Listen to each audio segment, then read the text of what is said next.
Hello, I'm Parisa Arsanjani. Welcome to my channel. Today is the International Day of Yoga, so I would like to say Happy International Day of Yoga to all of you. And the topic that we are going to talk about in this session is how to be a good yoga teacher or how to be a qualified yoga teacher.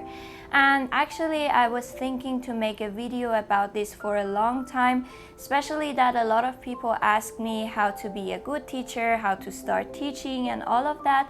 So I thought that this day was the perfect day to talk about this topic. And if you're new here, please watch the videos that are categorized in the playlist on my channel, and I'll be very thankful if you subscribe. And also if you want, you will make me very happy if you follow me on Telegram channel, Instagram and TikTok as well.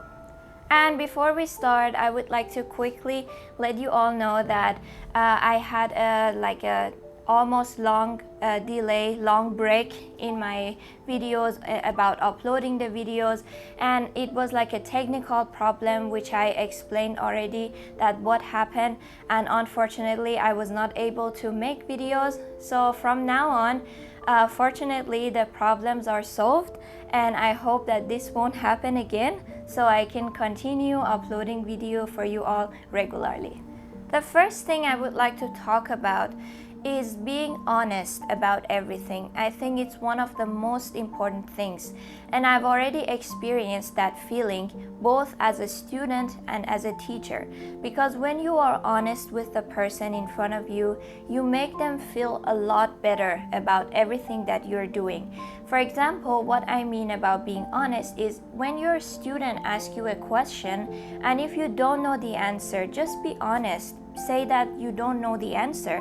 And you know, at the beginning it's like very hard, as I experienced that, because you know, when you are in the position of the teacher and when someone asks you a question and if you don't know it, it might sound a little bit embarrassing or something like that.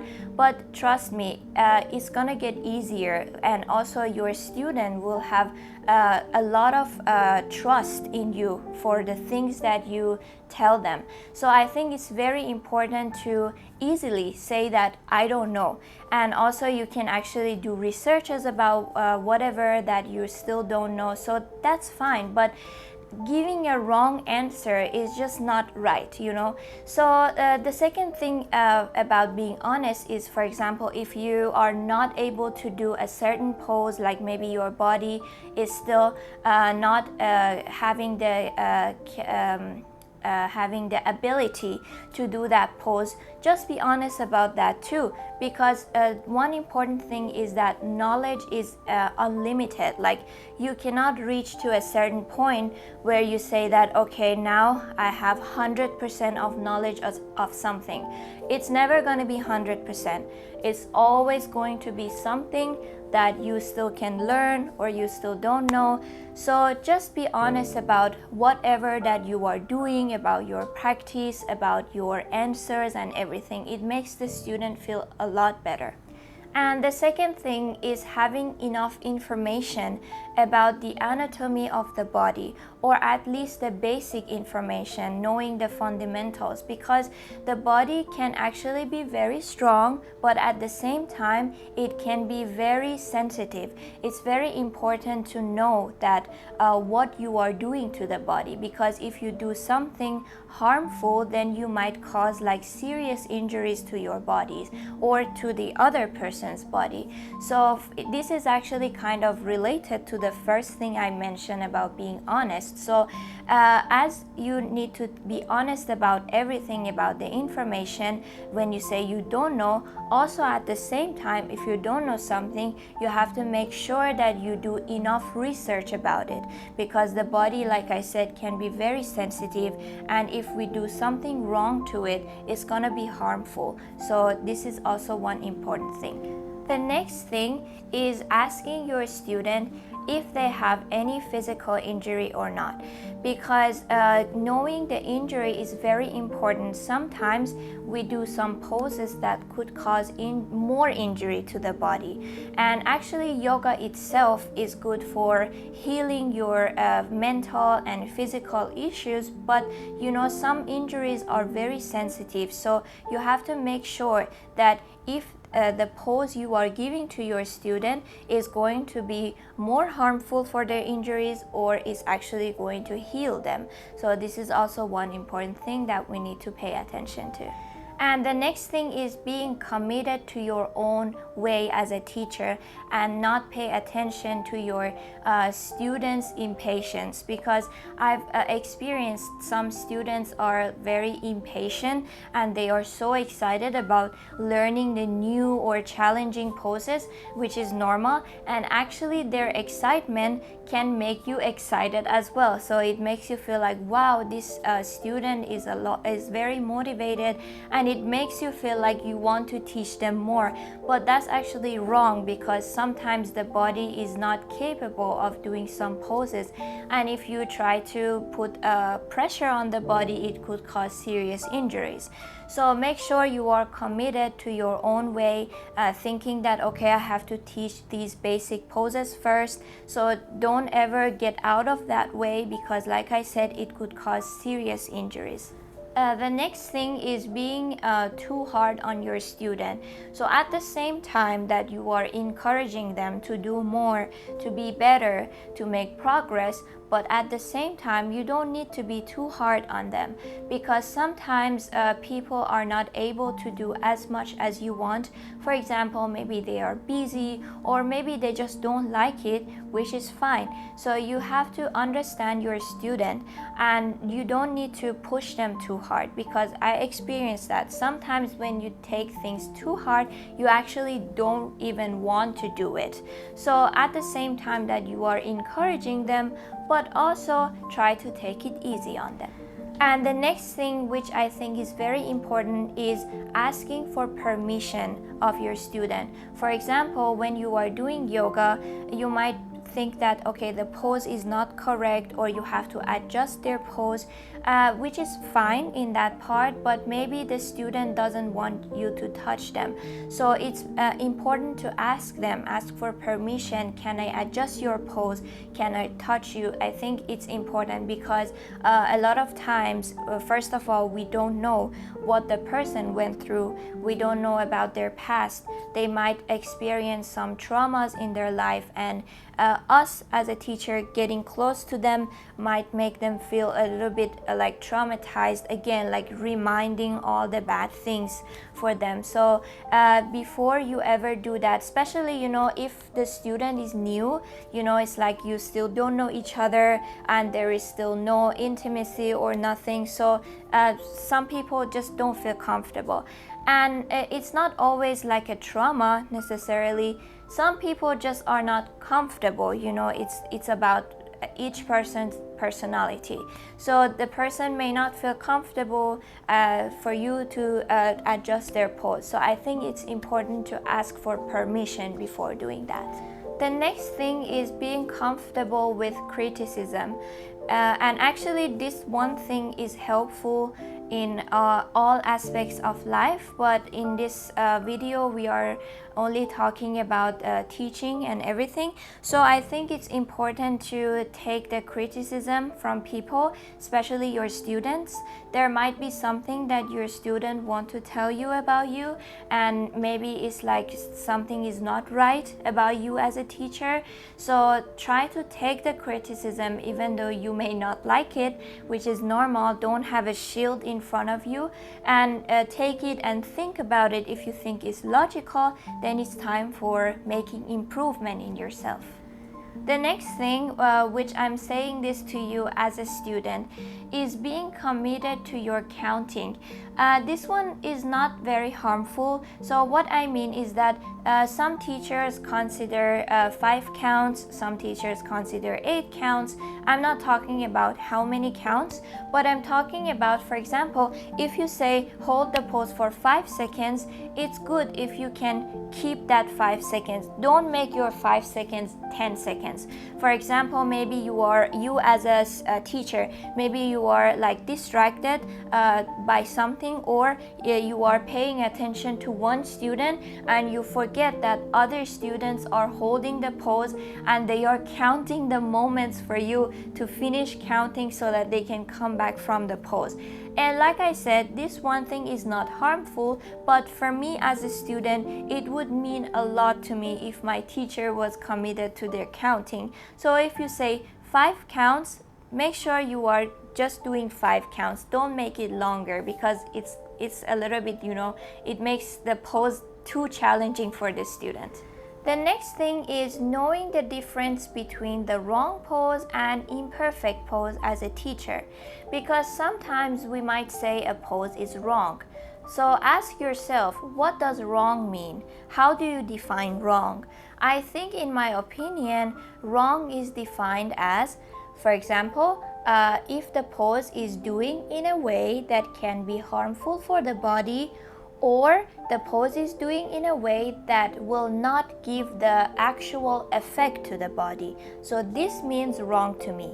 And imperfect means sometimes the student may not be able to do the pose perfectly because maybe they just started, or maybe their bodies are just not capable of doing the pose perfectly, but that doesn't mean the pose is wrong. So for example, they are doing the pose which is not perfect, but it's still not harmful to their bodies, and they're still getting the effect to their bodies. Maybe not 100%, but they're still getting the effect a little bit. So I think it's important to define wrong and imperfect for yourself. The next thing, which is related to the last thing I mentioned, is that giving reasons for why you're saying a pose is wrong, because I think your student needs to know why their poses are wrong. So for example, like I mentioned, wrong means the pose is either hurting their bodies or they're not getting the right effect to their bodies. So I think this means wrong. You have to give reasons, give a logic for why you're saying something is wrong or right. The next thing is giving technique to your poses. And according to my own experience and my own opinion, in order to give techniques about how to do a certain pose is only by personal experience. So you as a teacher have to know what you are feeling in your body when you're doing the pose. Pay attention to yourself, to your own body, to different parts. Like when you are doing that pose, how are you feeling right now? And what way do you use to get to that pose? What kind of strength or flexibility or balance do you need to use to do that pose? Because in my opinion, without technique, the pose can become a lot harder. Yes, a lot of yoga poses are actually hard, but with technique, we can make them a lot easier. So I think it's important to give techniques to your student and how to get to that pose. The next thing is being flexible about everything and removing should and shouldn't, have to or have not to, and all of that. Because I think for me, in my opinion, as a student and as a teacher, yoga is meant to make you healthier mentally and physically. So if you take it too hard, it's not going to be healthy for your practice. For example, your student might tell you that they want to do this pose in this session, or maybe that pose is not related to this session, but it's no problem, go for it. Your student wants to do it. There is no such thing as no, this pose shouldn't be done in this session, or that pose shouldn't be done in this session. So just be flexible about your practice. I think it's going to be very helpful for improvement as well. So in the previous part, I mentioned that we don't need to like consider should and shouldn't, and we need to be a little bit like more flexible about our practices. But at the same time, I think according to my own experience, I think it's important to have a discipline in your practice. For example, as a teacher, it's good to consider, for example, this session only for flexibility and next session only for strength. This is what I'm telling you as a student and as a teacher. I think it's a lot more effective to the student's body if you try to categorize your poses. But at the same time, we don't have to be too strict. We can be flexible and also have discipline in our practices. The next thing is working on all aspects of yoga, especially for students who are your long-term students. It's important to work on all balance, flexibility, strength beside meditation. Because like I said, this one is actually related to the previous part that I mentioned, like try to categorize your practice. Because if you only like work on strength or if you only work on flexibility, I think it's not going to be very effective for the student. So it's good if we can work on all aspects of yoga, which is meditation, flexibility, strength, and balance. And the next thing is, as I always mention, is that yoga is not just a physical exercise, but it's also mental and spiritual. So it's important to consider mental and physical health in your practices, or as a yoga teacher, inform these to your students. This was just an idea that I had in my YouTube channel, and I explained everything about mental and physical health in the related playlist, but it doesn't have to be like on social media. For example, I say these things to my students that are in person as well. So what I mean by mental and physical health, as I explained in my videos, it means knowing about the books that are about self-knowledge, about spirituality and psychology, and also having a good diet, making sure that you are eating healthy food, because I believe that all these things should come together in order to see the results in your body and mind. And the last thing I would like to mention is that a lot of people ask me how to start teaching yoga, and because they are feeling stressed or anxious, they're not confident about it. That's totally normal. No one is perfect in the beginning, especially in the beginning of doing something. So in order to do that, you have to experience it. And for me, when I first started teaching my first session, I did not teach well, and also I was very stressed. So that's totally normal. In order to improve in something, you have to do it anyways. But one thing that is very important is the basics of yoga. That's, I think, like everything you have to do in the first session. Because for example, if you it's just same as math. If you don't know what is 2 plus 2 equal 4, you won't be able to do other math problems. It's the same thing about yoga. If your student doesn't know about the basics, they are not going to be able to do more difficult poses. So the first step in teaching yoga is teaching the basics to your students. So these were the things that I think are important as a student and as a yoga teacher, and I said all of these things according to my own experience in all these years. But if you think there are some things that I missed or didn't mention, please comment down below. I would like to know your opinion as well. Thank you so much for your time and for being with me today. I'll see you all in my next videos. Bye!